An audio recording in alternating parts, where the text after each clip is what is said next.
With just 3 weeks until Thanksgiving family dinner, I thought getting promoted to senior vice president was the best thing that could happen to me. I was wrong.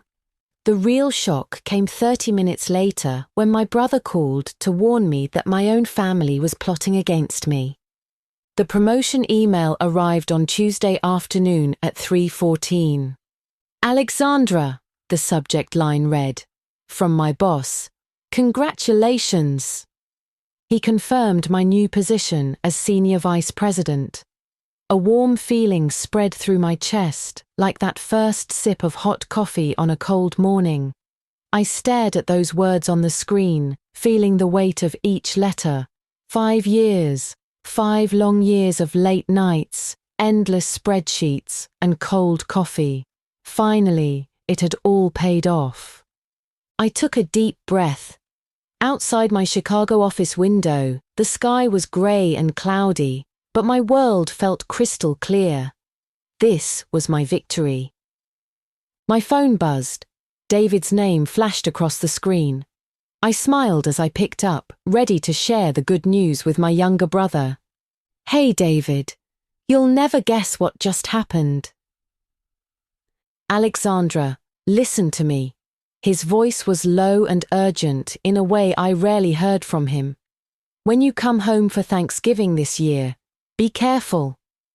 My joy vanished instantly. "Careful about what? What's going on?" I could hear background noise through the phone, the kind you hear in school hallways. David taught high school history and was probably on his lunch break. "I can't say too much right now, just keep your guard up. They're planning something." He paused, his voice dropping even lower. "Don't believe anything Michael tells you. Remember, Alexandra, you're amazing, better than all of us." The call ended abruptly. I held the phone, that warm glow in my chest now replaced by a cold chill. Planning what? David's warning felt like a knife cutting through the happiness I'd just built. My family, especially my older brother Michael, had never been straightforward with me. But I'd always wanted to believe that when it came to family, those ugly games would stop. I was about to find out how wrong I was. Thursday morning found me driving my Audi across the Midwest highways.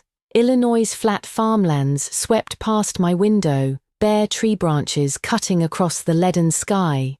The last traces of autumn color had faded away, leaving only bleakness behind. I turned on the radio, trying to chase away the unease with music, but David's words haunted me like persistent ghosts. Over the past 5 years, my salary had flowed like an endless river into what seemed like a bottomless pit called the Stewart family. Michael's gambling debts had been the subject of a tearful 3 a.m. phone call 3 years ago. I used my year-end bonus to fill that particular hole. Emma's divorce attorney fees, when her ex-husband tried to claim full custody of their children, were bills I paid without question. Then there was Dad's heart surgery last year, not serious, but expensive, with costs beyond what insurance would cover. Naturally, I took care of the difference. Each time, their opening lines were remarkably similar. "Alexandra, you're our only hope. We know you're the most capable one." And I could never say no, because I was the successful daughter. I was their pride and joy, and also their emergency fund. I told myself this was family responsibility. We were a unit, and I should help them. But deep inside, a small voice whispered in protest, asking, "Why is it always me?" The car turned off the highway onto that familiar leaf-strewn road. My parents' house sat at the end, a typical Midwestern 2-story home with beige siding and a carefully manicured front lawn. From the outside, it looked like the perfect family home. I parked and took a deep breath before stepping out. The air carried the scent of roasted turkey and cinnamon, the smell of Thanksgiving, which was also the smell of obligation. Mum Linda greeted me at the door with a hug, but it felt stiff somehow, and her smile never quite reached her eyes. Alexandra, you finally made it. Come in, it's cold out there. In the living room, my father Victor sat in his designated armchair, nursing a glass of whiskey. When he saw me, he simply nodded, his gaze sliding past me with barely concealed assessment. Nice of you to remember to come home. My older brother Michael and younger sister Emma sat on the sofa, each wearing different expressions. Michael flashed me a false smile while Emma avoided my eyes entirely. Only David, emerging from the kitchen, looked at me with eyes full of concern. He silently mouthed the word, "Careful." In that moment, I felt like I had not come home, but had walked onto a carefully constructed stage. And I was the only actor who had not received a script. Dinner began promptly at 7:15. The long mahogany dining table was laden with food. Mum's cooking was flawless as always. A golden brown turkey lay at the center of the serving platter, surrounded by cranberry sauce, mashed potatoes, honey-glazed carrots, and her famous gravy. Candlelight flickered, and the silver cutlery gleamed softly. Everything looked perfect, like a warm family illustration come to life. Yet that turkey remained uncarved. It sat there whole, like an enormous, silent symbol representing the core of this family that could never truly be shared or digested. Before we begin, Father Victor cleared his throat and raised his glass. All eyes focused on him. I'd like to say a few words about Alexandra. I felt a wave of unease. Dad's toasts were usually brief, even perfunctory. Tonight, his tone carried a dramatic solemnity that felt out of place.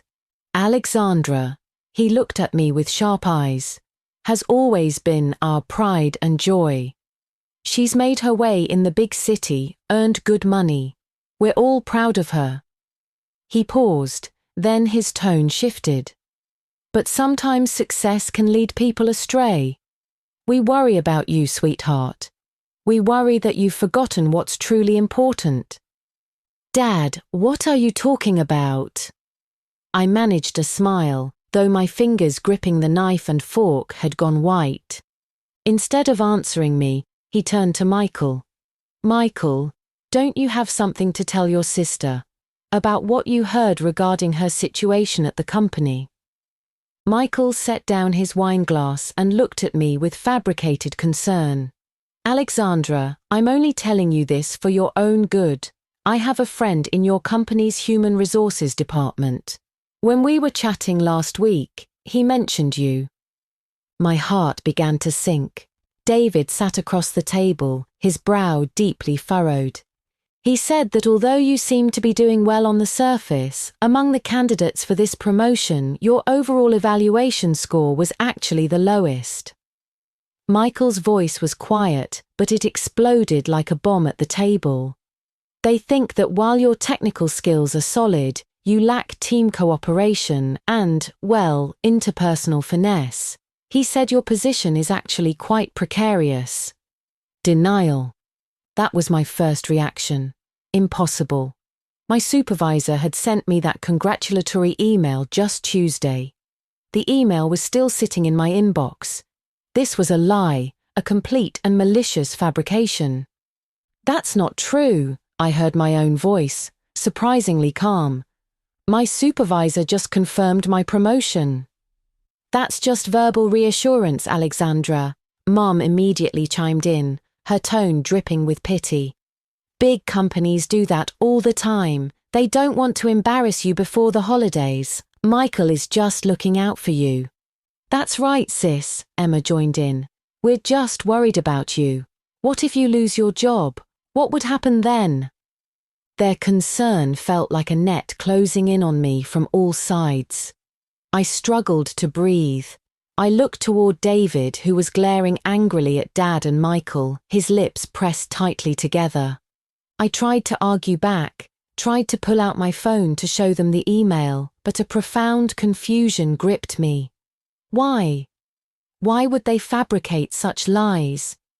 Before I could recover from the first blow, Emma spoke again, her voice carrying a note of false hesitation. Alexandra, there's something else. About James, my boyfriend. We had been together for a year.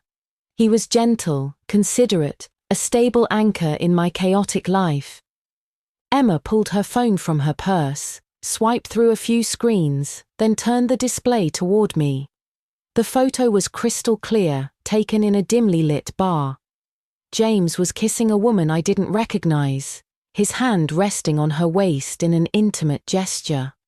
The timestamp in the bottom right corner read last Friday. That was the day James told me he was going to watch the game with friends. Pain. This time it wasn't confusion, but sharp, unguarded agony, like an ice-cold blade thrust into my heart. My vision began to blur, and the candlelight on the table dissolved into dancing halos of light.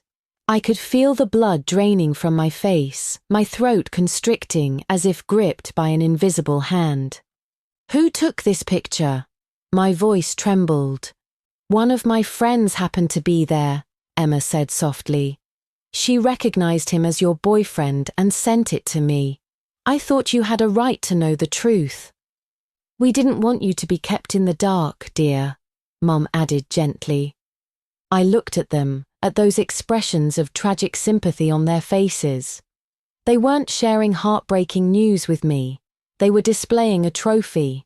My pain, my humiliation, was a carefully planned course in their elaborate dinner theatre. Anger began to burn like molten lava through my veins, searing my nerves. I understood now. The first lie was meant to shake my professional confidence. The second blow was designed to destroy my emotional support system.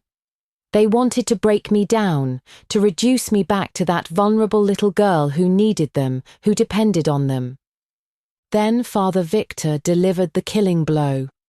He wiped his mouth with his napkin, his tone becoming that of a judge pronouncing sentence. Alexandra, you see, your life is at a dangerous crossroads right now. Your job is unstable. Your relationship is, well. He leaned forward, hands clasped on the table. But family will always be your safety net. He glanced at Michael, who immediately understood. Here's the thing, Alexandra. Michael's voice became eager. I recently came across an incredible investment opportunity. A tech startup with extremely high returns. This is a once-in-a-lifetime chance. If we can get in on this, our whole family could turn things around. Dad wouldn't have to worry about retirement anymore, and Emma could give her kids a better life. How much money do you need? I finally spoke, my voice eerily calm. Not much, Michael said, as if discussing some trivial expense. Startup capital, about $50,000. $50,000. Clarity. After cycling through denial, confusion, pain, and anger, a cold, crystal-clear understanding descended upon me. All the pieces fell into place. This was a setup, a cruel, calculated scheme designed to extract my last bit of value. First, they destroyed my confidence and emotional foundation, leaving me isolated and vulnerable. Then they presented this so-called investment opportunity as the only lifeline, not just to save them, but to rescue me, the poor soul about to lose both job and love. I looked at each of their expectant faces. Dad's greed, Mum's complicity, Michael's jealousy, Emma's entitlement. These were not my family members. They were parasites. Enough! David shot to his feet, his chair scraping harshly against the floor. Dad! Michael! What the hell are you doing? How can you treat her like this? He turned to me, his eyes full of guilt and rage. Alexandra, don't listen to them. This is all lies. They just want your money. David, sit down, Father barked. This isn't your place to speak. We're helping your sister. Helping? David laughed bitterly. You're destroying her. The air in the entire dining room seemed to freeze. I slowly placed my napkin on the table, folding it neatly. I stood up and looked around at each person. Their faces showed a mixture of shock, anger, and a hint of panic. They expected my breakdown, my tears, my hysteria. Then they could play the role of comforters and naturally present their demands. But I didn't give them that satisfaction. I looked at my father, then my mother, my brother, my sister. My gaze was calm and sharp, like a scalpel cutting through their hypocritical facade. I now understand everything, I said, each word carefully measured. With that, I turned and walked out of the dining room, out of that house, without looking back once. Behind me was a silence as deep as death, more terrifying than any screaming or arguing. I opened my car door, settled into the driver's seat and started the engine. As I drove away from that small road, I saw in my rearview mirror that house with its warm, glowing windows looked like an enormous, consuming tomb. So this was the truth of Thanksgiving. I don't know how I managed to drive back to Chicago. The headlights on the highway stretched into blurred streams of light before my eyes, like countless flowing star trails in reverse. My body was on autopilot, while my brain remained blank, that scene of lies and betrayal at the dinner table playing on loop in my mind like a stuck film reel. I didn't go home. I couldn't return to the apartment James and I had decorated together, a place now synonymous with betrayal. Instead, I drove to the north side of the city and stopped outside my Aunt Patricia's apartment building. Patricia was my father's sister, a successful lawyer who had long ago seen through our family's power games and maintained a clear distance from us. She was an anomaly in the Stewart family, a truly independent and strong woman. As I stood at her door and pressed the buzzer, the calm exterior I had maintained throughout the drive finally began to crack, piece by piece. The door opened, and Patricia saw me. The surprise on her face immediately gave way to concern. "Alexandra! My goodness, you look terrible. What's wrong?" I opened my mouth, but no sound came out. The next moment, tears burst forth like a dam breaking. Not silent weeping, but the kind of heart-wrenching sobs that come after suppressing pain for too long. Like a lost child, I collapsed right there on her doorstep. Patricia didn't ask questions. She pulled me inside, closed the door, and shut out everything from the outside world. She simply held me tight, letting my tears soak her cashmere sweater. Her embrace was warm and steady, the only real thing I felt that entire evening. I cried for what seemed like hours until my throat was hoarse and my tears ran dry. Patricia handed me a glass of warm water and a hot towel. I sat on her soft sofa, wrapped in a thick blanket, my body still trembling uncontrollably. "Now, tell me what happened," she said, her voice calm but full of strength.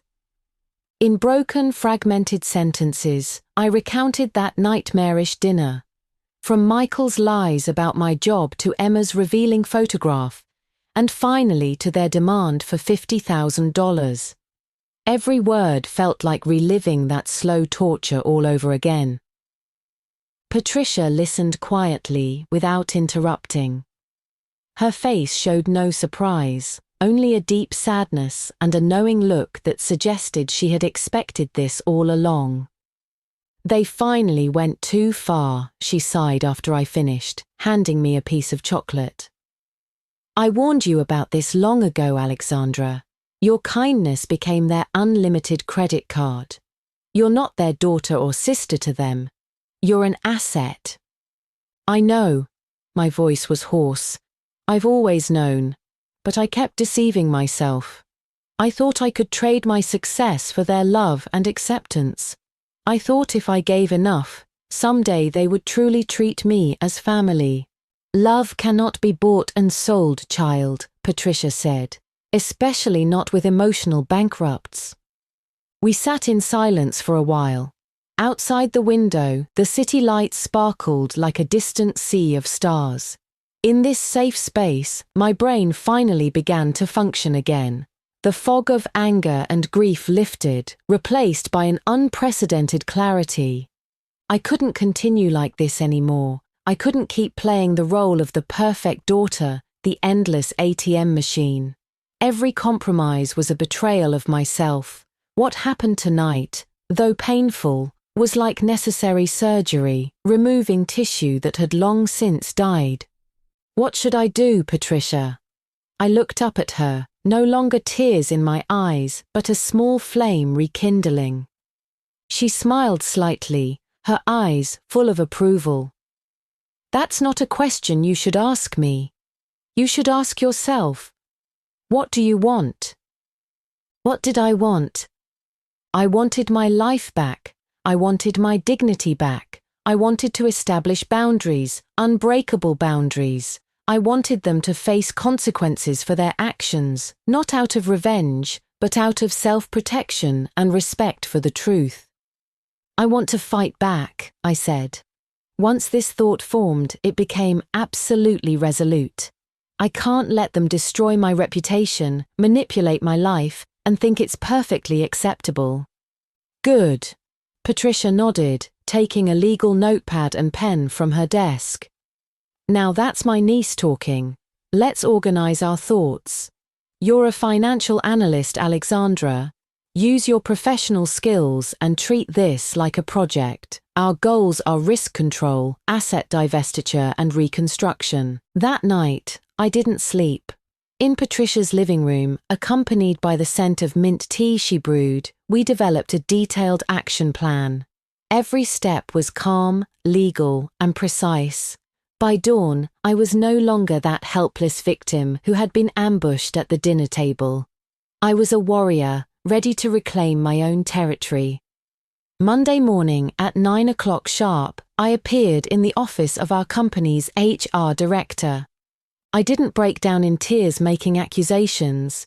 Instead, like giving a project presentation, I calmly and objectively stated the facts. Last Thursday, my brother Michael Stewart claimed to have contact with someone in our company's HR department. He conveyed false negative information about my promotion evaluation, claiming that my ranking was at the bottom and my position was precarious. I placed a printed statement on the desk. As far as I know, such evaluation information is highly confidential company property. Michael is not a company employee. His obtaining or fabricating such information not only constitutes defamation against me personally, but may also involve leaking confidential company information, or perhaps he used false inside information to defraud me. The HR director's expression immediately became serious. Companies have zero tolerance for internal information leaks and fraudulent behavior by outside parties. We certainly do not have any contacts who would leak employee evaluations to external parties, she said. We will immediately launch an internal investigation. Miss Stewart, thank you for bringing this to our attention. Leaving the office, I knew that Michael's shortcuts had been completely blocked. Whether he actually had an inside source or was purely fabricating, he would now face a formal company investigation. The connections he was so proud of had become a noose around his neck. The second step was completed during lunchtime.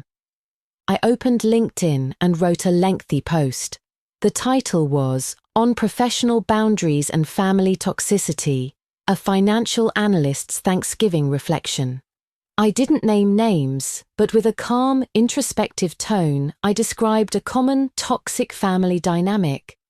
I wrote about how when one member achieves professional success, they can be viewed by other members as a resource rather than a relative, and how these family members use emotional blackmail, manufactured crises, and spreading rumors to manipulate and exploit the successful member.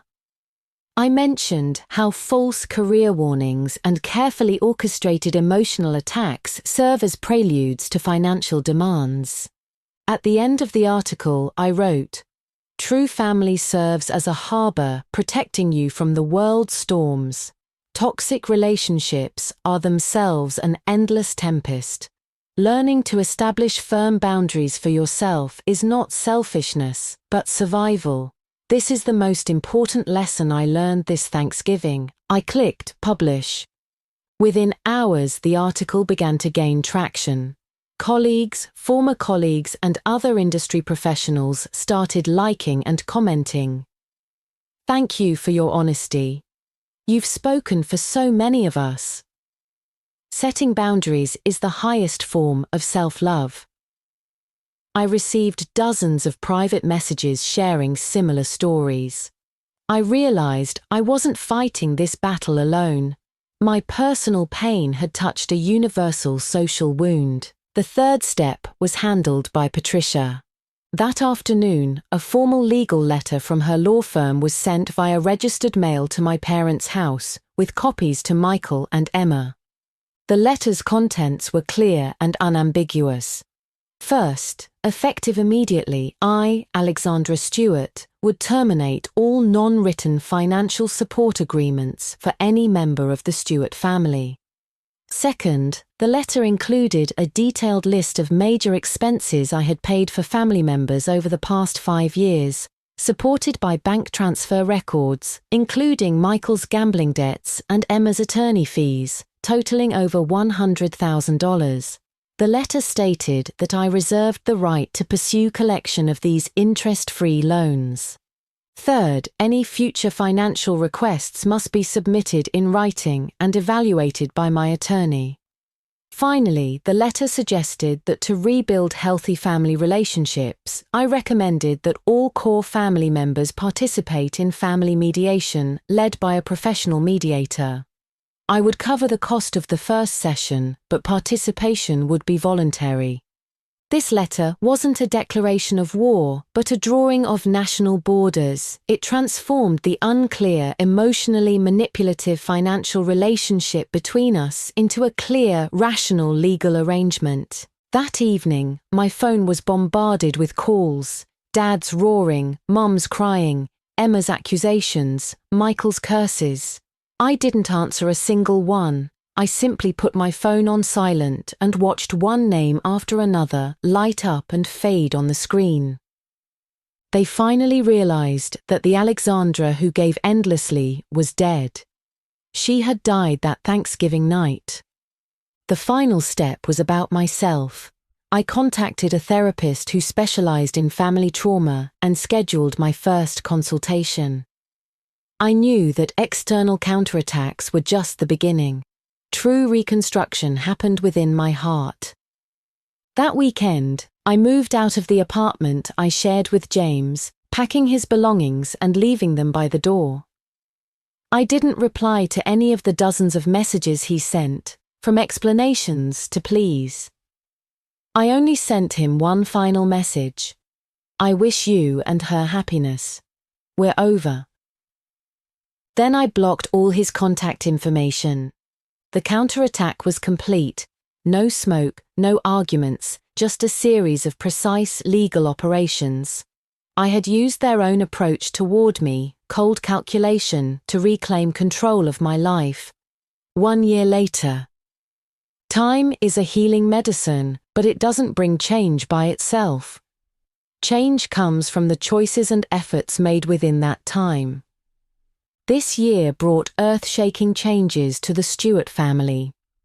After receiving the lawyer's letter, Father Victor initially flew into a rage, but when Patricia's law firm actually began contacting him about debt issues, his bluster turned to fear. Under tremendous pressure and long-term unemployment frustration, his drinking problem worsened. Eventually, through David and Patricia's combined intervention, he entered a rehabilitation center. I didn't visit him, but I paid for the monthly rehabilitation costs. This was the last bill I would ever pay for this family, which I considered compensation for my own childhood. After Michael's company investigated him, although they found no concrete evidence of inside contacts, his credibility was completely destroyed. Not only did he lose that once-in-a-lifetime investment opportunity, but his reputation in his professional circle was ruined. A few months ago, during a family mediation session, he offered me a reluctant, stammering apology. I accepted it, but didn't forgive. Acceptance was to end the matter. Not forgiving was to remember the lesson. After losing my financial support, Emma's life initially fell into chaos. But crisis became opportunity. On the mediator's recommendation, she joined a financial independence training program for single mothers. She began working part-time and learning budget planning. Although it was difficult, I heard from David that when she first bought her child a birthday gift with money she had earned through her own labor, she cried.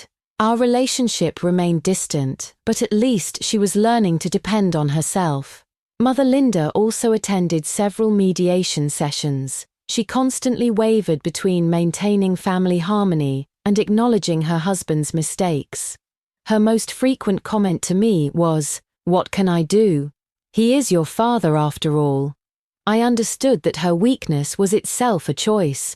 I maintained polite distance with her, treating her like a familiar stranger. As for me, shortly after the turmoil, I declined the senior vice president position the company had offered. I realized that my past desperate climb up the corporate ladder was largely to prove my worth to my family. Since that premise no longer existed, I needed to redefine my success. I switched to a smaller company focused on ethical investing and sustainable finance. The salary was somewhat lower than before, around $110,000, but my daily work gave me a sense of groundedness and meaning. I rented a small but bright apartment near Patricia's place with a window overlooking a corner of Lake Michigan. Another Thanksgiving arrived. This year's Thanksgiving had no long tables stuffed with food, no hypocritical toasts, and no turkey that would never be carved. In my small apartment, there were only 3 people, myself, Patricia, and David. Over the past year, David had become my most solid ally. He formally drew boundaries with our parents, telling them he loved them but could no longer tolerate their harm to me and to themselves. He moved out of the family home and rented a place near the school where he taught. Together we prepared a simple dinner: roasted chicken, some vegetable salad, and pumpkin pie that David brought. Patricia opened a bottle of excellent red wine. We talked about work, about new movies we had seen, about David's interesting students. The air filled with the aroma of food and relaxed laughter.